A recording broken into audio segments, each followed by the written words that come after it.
I think for Java passionists, it basically means Java needs to be right in your heart.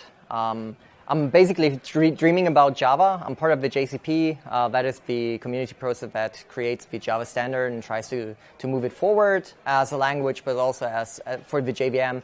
And I think everything I try to do is making Java as a language and as the JVM itself better. That's what I define as a passionist. I think the best story was actually shown by Mark Reynolds at the JVM Language Summit.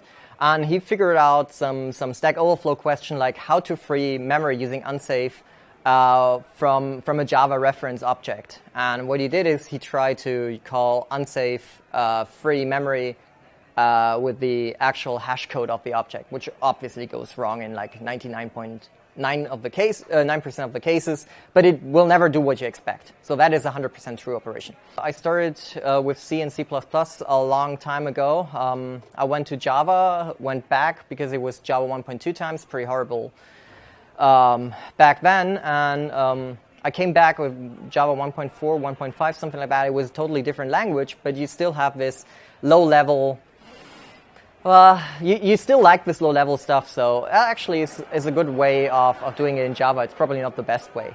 And that was what the talk was mostly about, how to solve these issues in the future without some misconsafe. From all the proposals today I've shown, I think value types are the most interesting things. That is stack allocation and a very concise object representation or data representation of the objects. I think, that is, I think, one of the most important things, and I'm pretty sure we will get this. It was planned for Java 9.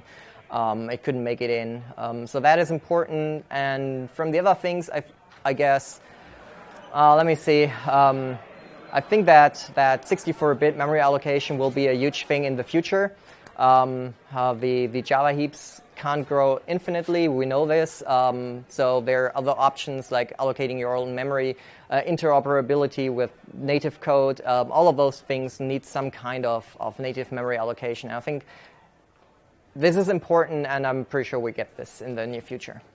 Java has this very, very hard standard necessity because it needs to be backward compatible and needs to stay for a long time. There's a lot of big companies working on Java.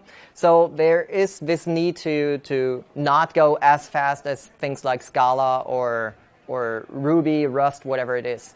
So that is the no part. We're probably slower than others for a good reason. And I think that is one of the major points that makes Java so big.